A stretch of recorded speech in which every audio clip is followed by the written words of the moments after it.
Hello, it is Ryan, and I was on a flight the other day playing one of my favorite social spin slot games on ChumbaCasino.com. I looked over at the person sitting next to me, and you know what they were doing?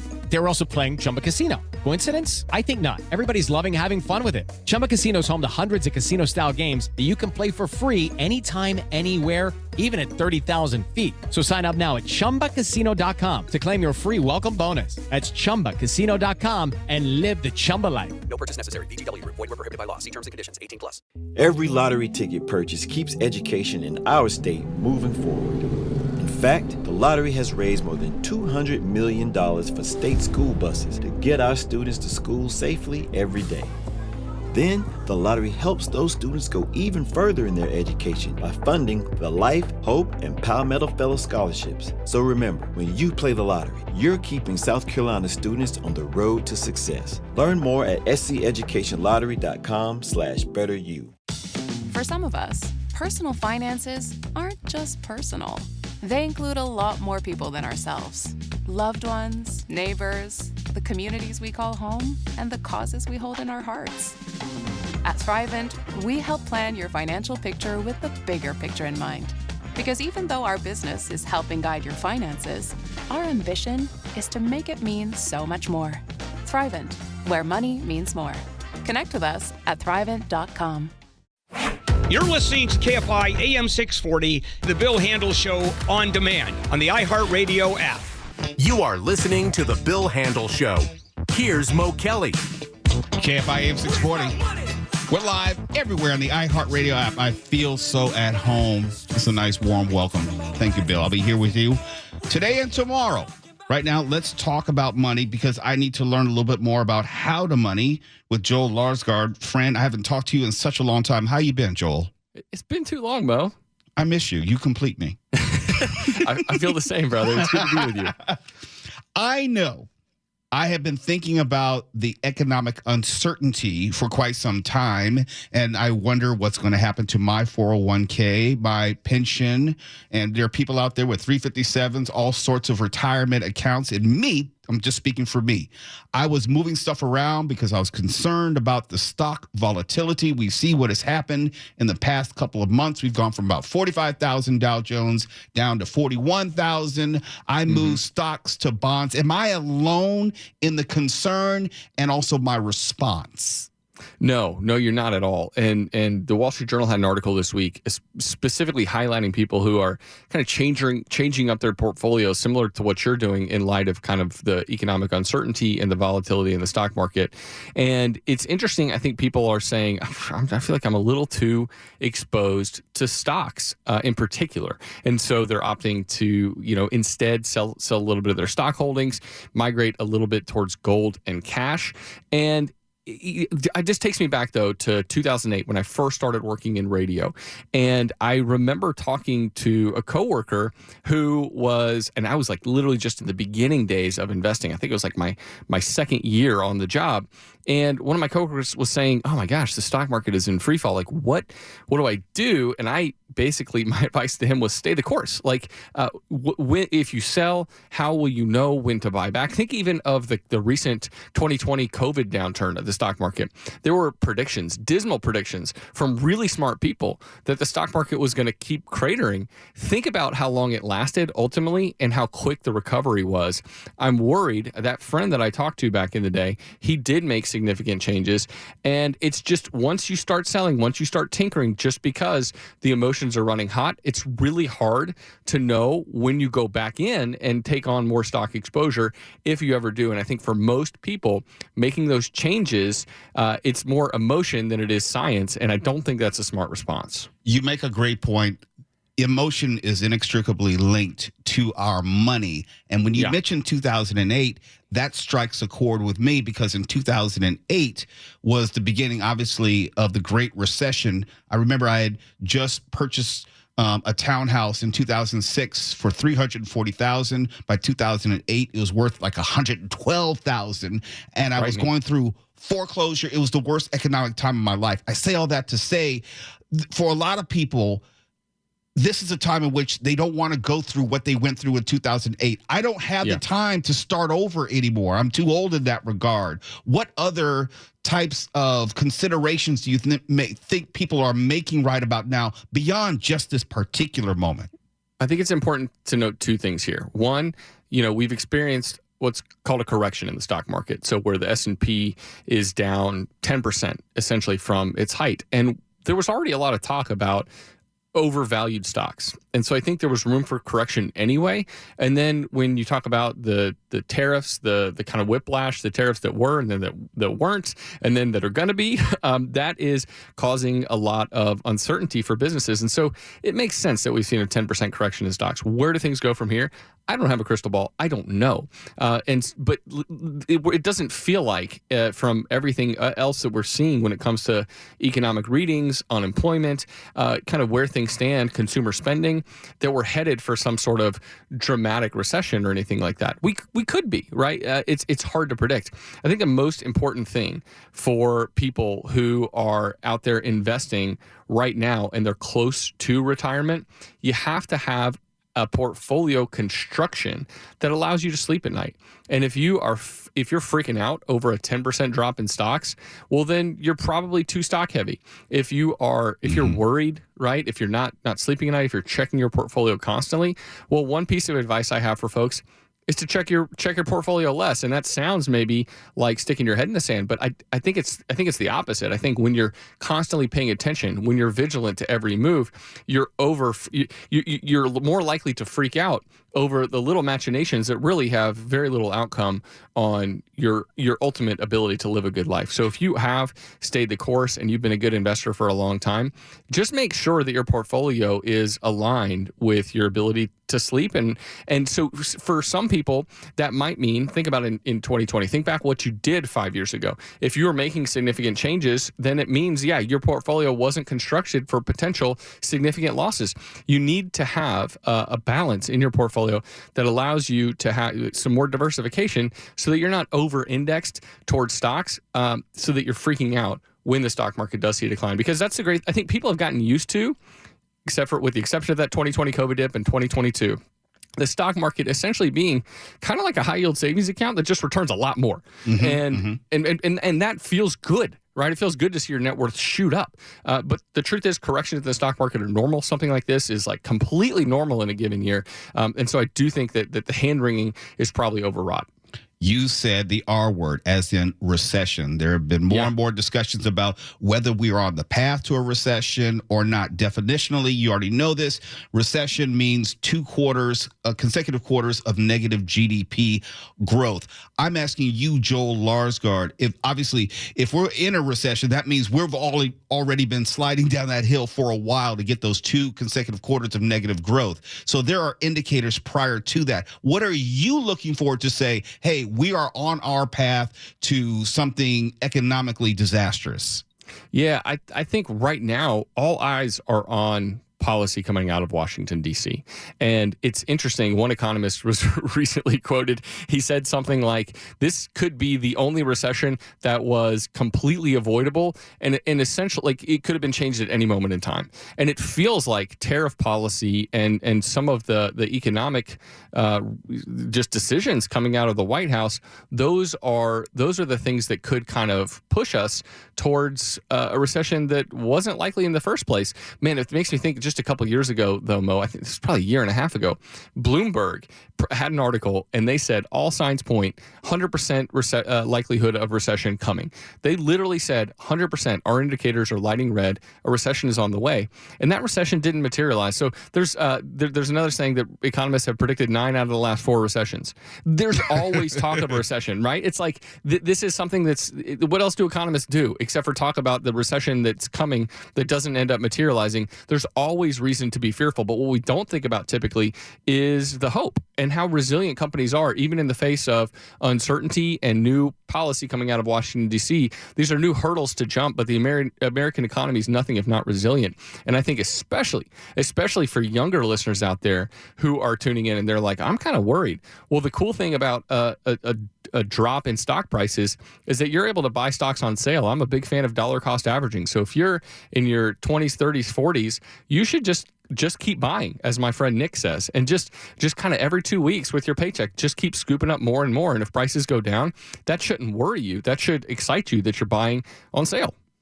That is great advice. My guest right now is Joel Larsgaard. He's the host of How to Money, which is airing here on KFI Sundays from 12 to 2 p.m.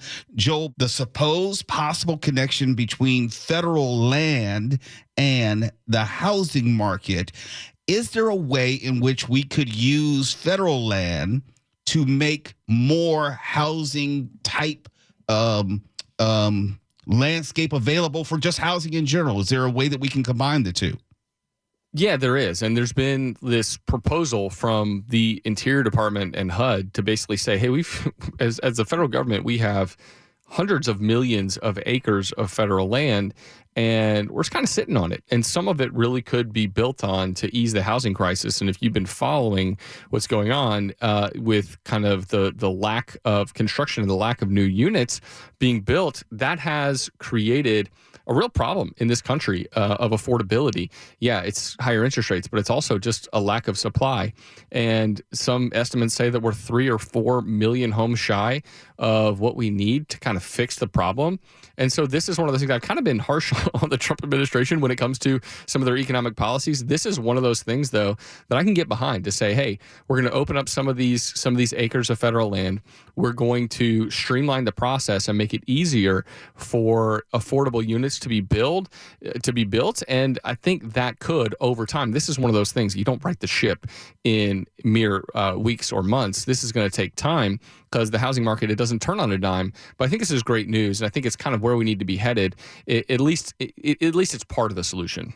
Just to be clear, it's federal land, but would it be loaned or made available to private developers, or would the federal government still be in charge of creating these housing developments or units? They've talked about like transferring or leasing the land to public housing authorities, different nonprofits, and local governments. So it's not going to be the federal government itself building these units. They're going to find partners who are kind of closer to the ground, who they're going to vet in order to build these units. Interesting thing too is like how close are these units to the most expensive places? Where are which lands are going to get built on? And it seems like some of this land is going to be more rural, right, in nature. So I guess in places like California, in Southern California, that might not be you might not see a relief in home prices really soon because of this. But it does make me think, like, if you've been following kind of what's happening in Austin has rolled back the red tape when it comes to how much it takes to get done, to get some things built. They've basically made it easier to build multifamily units on single family residential lots that were formerly zoned for single family, and it's been amazing. Austin's been a boom town. I was just there last week, and they're putting up apartments right and left, and already rents have declined 22% from like what I'm calling peak Austin just over a year ago. So this boom in building, when we really do kind of cut back and roll back some of this red tape, when we increase supply, it's amazing how incredibly expensive Austin was becoming. But when we just make it easier for people to build units, which is far from the case here in the state of California, when we make it easier for people to build, for builders to get in there, it might be the person in the single family home next door might say, I don't really want a quadplex next door to me, because that's the NIMBY movement, right? It's like, not in my backyard. I don't want that thing next door. But ultimately, it's best for all of us, and it might not be as protectionary to your home price, but it's going to be better for young people who are trying to buy their first home. Let's go back to what we were talking about last segment about this idea of an approaching recession. How much of the pie is the housing market in the assessment in the health of our economy? Yeah, I mean, the housing market matters a lot. And what happens with the housing market is also anybody's guess. It's because we have that lack of supply just overall, but then a lack of people putting their homes on the market. Because when you have a 2.875% mortgage, even if you want to move, you don't, because you don't want to buy something else with a 7% rate. And so the real estate market's kind of been on lockdown in some ways, and it's kind of kept prices high. But at some point, people are going to get used to these 7% rates, because I think the 3% rates were essentially a vanishing thing. Like, I don't think we're going back to that era. A lot of real estate agents have been telling people, buy the house, date the rate, that kind of thing. And it's like, well, I don't know. You don't want to plan on or bank on the fact that you're going to be able to refinance next year at a 5% rate, because that hasn't materialized. And I'm worried about people planning in that way and not being able to and being stuck with a higher than mortgage than they can actually afford. So be careful on that front. But yeah, what happens with the housing market? I could see a slide in prices, especially the longer we're in this era of 7% rates, the stickier that is. At some point, people just say, I have to move. I've got to go somewhere. More people are listing their homes, and we could see, I think the predictions for housing price increases this year are essentially non-existent. And if you think just a few years ago when home prices were rising like wildfire, like that era is over. Last question, Joel, and I think you kind of tipped off where I was going with this. I wonder, given that interest rates for real estate, purchasing real estate will probably never go back to the 3%, as you said. I thought it was artificially deflated because of COVID and other issues.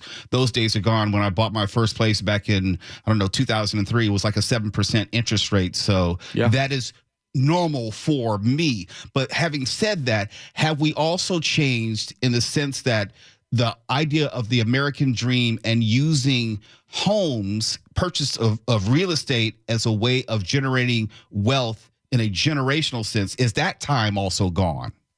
I kind of hope so. And it's not that I'm against people having value creation in their home. It's kind of a forced method of savings. And, when you think about the average American's net worth, a substantial amount of it is tied up, if they're a homeowner, in the value of that home, especially if they bought a decade ago.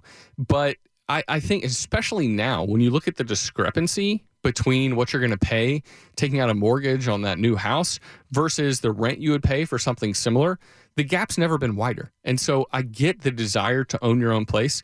And I don't want to tell people who want to do that it's a bad idea, because I don't think it's a bad idea. I just think you have to be aware. You've been taught for so long, we've kind of been brainwashed that buying the home, that's the next step to adulthood. That's the next step to wealth building. And I think for a lot of people, renting can be a great step to wealth building, because you're really minimizing your monthly outflow, and renting for longer can make a whole lot of sense, especially if it allows you to invest more of those dollars. Think about what you would have spent on the mortgage. Just price it out. Say, I was looking at a house in this price range at this interest rate. What would I be forking over? And think about what you're forking over in rent right now. See what the gap is. If you can invest that money, you're going to come out ahead over time. And so I do think, renting is kind of undervalued. And I hope that kind of the discussion around renting versus home buying is changing, because I think it's not only possible, but it might be easier to build wealth as a renter these days.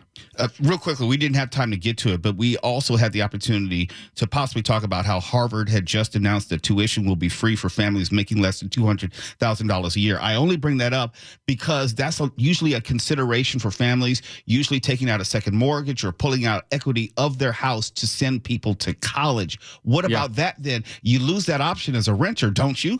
Hello, it is Ryan, and I was on a flight the other day playing one of my favorite social spin slot games on chumbacasino.com. I looked over at the person sitting next to me, and you know what they were doing? They were also playing Chumba Casino. Coincidence? I think not. Everybody's loving having fun with it. Chumba Casino is home to hundreds of casino-style games that you can play for free anytime, anywhere, even at 30,000 feet. So sign up now at chumbacasino.com to claim your free welcome bonus. That's chumbacasino.com and live the Chumba life. No purchase necessary. VGW. Void where prohibited by law. See terms and conditions. 18+. Hey, I'm Don Wildman, and on American History Hit, my expert guests and I journey across the nation and through the years to uncover the stories that have made the United States. From first flight to first ladies, from stitching the Star-Spangled Banner to striking gold in California, to shooting for the moon with Apollo. We've got you covered. Catch new episodes of American History Hit, a podcast by History Hit, every Monday and Thursday wherever you get your podcasts. For some of us, personal finances aren't just personal. They include a lot more people than ourselves. Loved ones, neighbors, the communities we call home, and the causes we hold in our hearts. At Thrivent, we help plan your financial picture with the bigger picture in mind.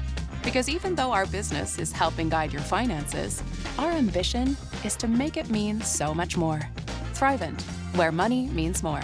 Connect with us at thrivent.com. Well, but you lose that, but you got to then funnel some of those investment dollars into like a 529 account, plan ahead for your kid's school. But the thing is, I think 529 accounts can be great, but I think they also might be over considered too. If you're not saving enough and investing enough for your own retirement, the 529 is a great plan. It's gotten more flexible. Just don't prioritize that above your own saving for your own future, because there are scholarships available. And look at what Harvard just did, and look what other schools are doing. It's actually the sticker price of college has gone up. The actual price people are paying has gone down. That's something that hasn't been talked about very much. There's kind of data about the post-discount rate. And so it's actually getting less expensive to go to college these days for the first time in a long time. Part of that's the COVID factor, right? That people are just not going to college in the same numbers as they were. And so it is putting downward price pressure on a higher education. I think that's a good thing. And I think it's good that these colleges are prioritizing free education for people who don't make ridiculous sums of money. How to Money with Joel Larsgaard airs every Sunday from 12 to 2 p.m. You can find Joel Larsgaard at How to Money Joel. Joel, has been way too long. Hopefully we get to do it again sometime soon. For sure. Let's do it, Mo. And since I'm sitting in the big chair, as they say, I get the opportunity to talk to you about some things that maybe Bill wouldn't talk about. I love sports. I love to talk about sports. It's one of those things which are woven through my life in every way. I'm a Lakers fan, not a Clippers fan. No disrespect to our partner station, AM 570 LA Sports, the voice of the Clippers. I am a Rams fan, not a Chargers fan. No disrespect, Chargers, but you're not a real. Don't tell Ann. I know. They're not a real LA team. And, Shannon Farron, who'll probably have something to say about that as a 49ers fan. Much disrespect to her and her fans. I meant that. I said it. I meant it. I'm a Kings fan, not a Ducks fan. I'm a Dodgers fan, not an Angels fan. And I'm a USC fan, not a UCLA fan. Having said all that, it's March Madness. And I'm an alumni of Georgetown University in Washington, D.C. We used to be known for basketball, not so much anymore.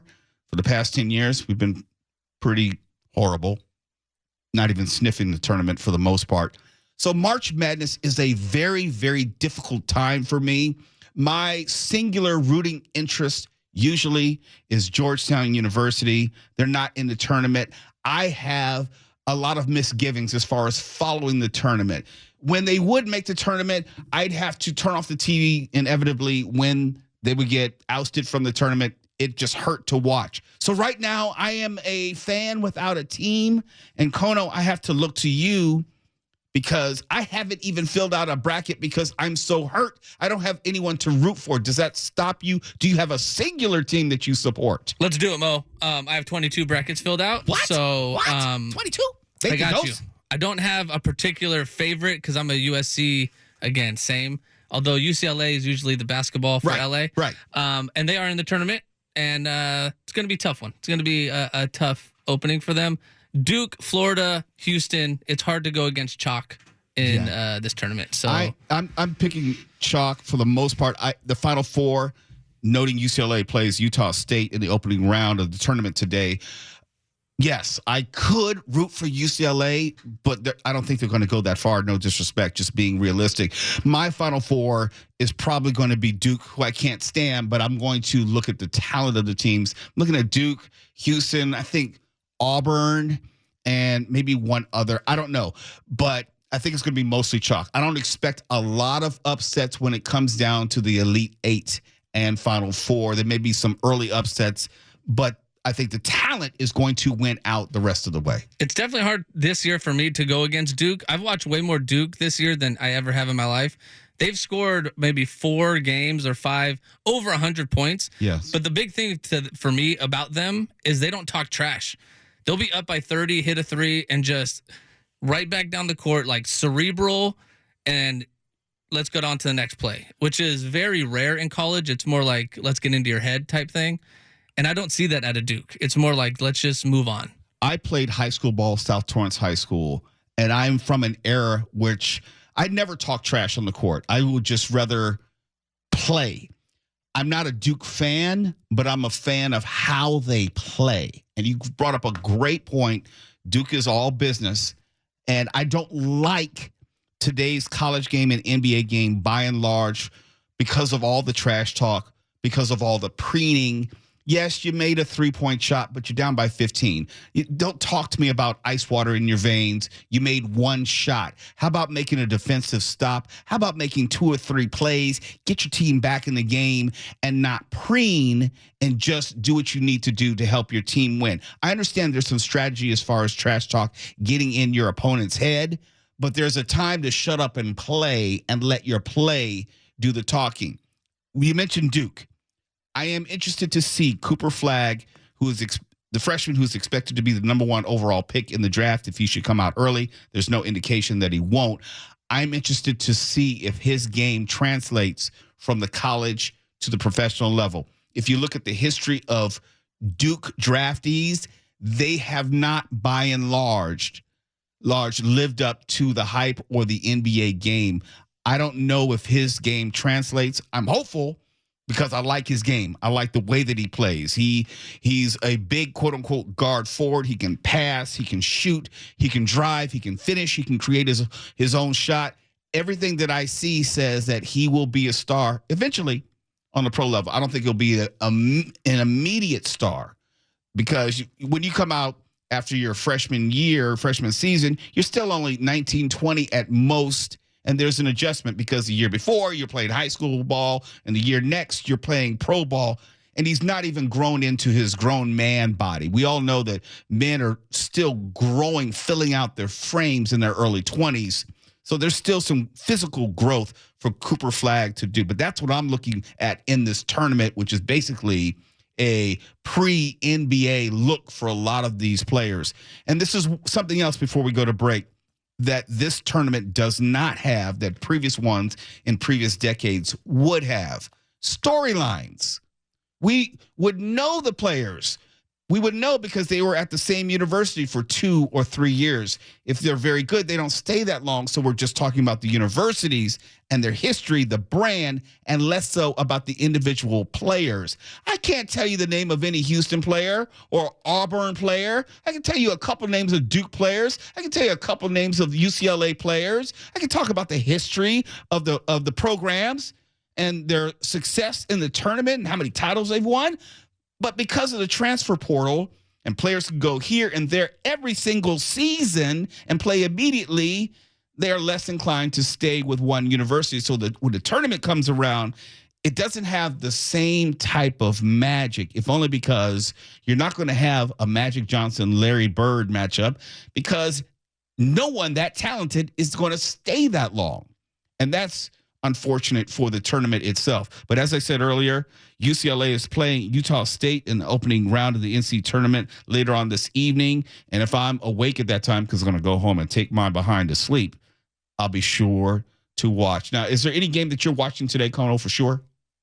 I'm actually interested in this Purdue High Point. High Point is a upset favorite to beat Purdue. Is that a 5-12 game? That is a 5-12 game. And I can't remember the later games. But I think Gonzaga, Georgia might be tonight, and that's going to be another good game. I just got to let you know, because I've always been cussed out by their fans. It's Gonzaga. Zaga. Like, it's not Nevada, it's Nevada. It's Gonzaga. My bad. Gonzaga. I don't expect much from a Houston Astros fan in L.A., but you can't cheat your way through the pronunciation of Champions are everywhere, Mo. For those who don't know, I also teach Hapkido, a Korean martial art. And later on today, after I get my needed nap in, if you want to come by and say hello, I'll be teaching at Songs Hapkido, which is 4354 Sepulveda Boulevard in Culver City, 5 to 8 p.m., teaching kids and adults. If you're thinking about martial arts or self-defense, think of us first. That's Songs Hapkido, 4354 Sepulveda Boulevard in Culver City. And coming up next will be the Gary and Shannon Show. I thought I was only going to be speaking to Gary. See the Kono turn there it is. Hey. I didn't know you had to plan for it. What do you handle? Yeah. You got to have like a freaking itinerary of who's coming in here? Oh, my goodness. I have a nap tip for you. because I know that's what you're going to be doing later today. Yes, I am. After your nap, go stand in the sun for 5 minutes. That's the key to reigniting everything that goes on in your head. Espresso. No, you don't have to Quick do that. shot. Don't do anything like that. Boom. She's all Shoot about it. the chemicals. Don't Shoot do that. it. Hi, Shannon Farron. Hi, dear. I saw Gary earlier this morning, and it was nice to see him. I Was consider it? him a friend. I don't know what to you? consider you. Okay. Acquaintance, Wow. foe, Really? not a family We're member. choosing fighting words No, I before would- 9 a.m. You could say family member, but just a family Like the member uncle that you don't enjoys like, you hide in the back room? sparring. Mm-hmm. You just enjoy sparring. What's coming up on Gary and Shannon? I was going to say something really mean, and I held back. Wow. I We have a held dump back. button. I held back. No, it wasn't going to be profane, just mean. What is coming up on the show? Because you got up early, so maybe tomorrow. What is coming up on the show? Well, did you hear what the LA Times did? They sent a guy who works for the LA Times to the games in Tokyo, and he did a reel on social media of sampling all the stadium foods. It's not a bad job. Or at least pretending to sample some stadium foods. Well, he got lit up, and the LA Times got lit up for sending some dumb-ass American into Tokyo who doesn't know how to use chopsticks and doesn't get, like, the fact that the stadium food there is very different than the stadium food here. Of course that's going to happen because, I don't know, the stadium food there is very different from the stadium food here. And he and the LA Times are being called racist because he doesn't know how to use chopsticks. It's the most real the LA Times has been in quite a while, actually. Right. It's like he doesn't get that they're serving bites of fish at a ball game. Of course he doesn't. He's used to having a Dodger dog. But did he do a little research in advance and kind of know that was coming? But that's the whole thing. That's the whole point of the story. You send a dumbass Dodger fan to the game in Tokyo, and they're like, "What am I going to eat? I'm going to eat this." Quiet all the time? Like that's exactly what the story was supposed to be. You don't want to send a seasoned person who is like well versed on Japanese ballpark delights. That doesn't make for a fun story. There's no friction there. Yeah. Kind of like what we have here. Friction. You're making fun. You're making this friction up. I don't feel friction with fans who are not at the same level as I am. Ouch. And on that note, coming up next. Yeah, enjoy that nap. Gary and Shannon. I already had a whole Rams freaking diatribe yesterday. There's Justin, that's it right. came out of nowhere, and so I'm trying to avoid that because Justin came in to talk to us about parenting things, and all of a sudden I was a complete monster. It doesn't matter what time of year it is. was We're on the awful. verge of baseball season. March Madness starts today. All of that.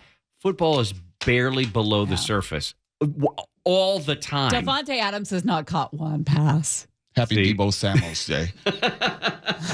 Brandon Ayuk. Good for him. I'm happy for all those guys. Can I go?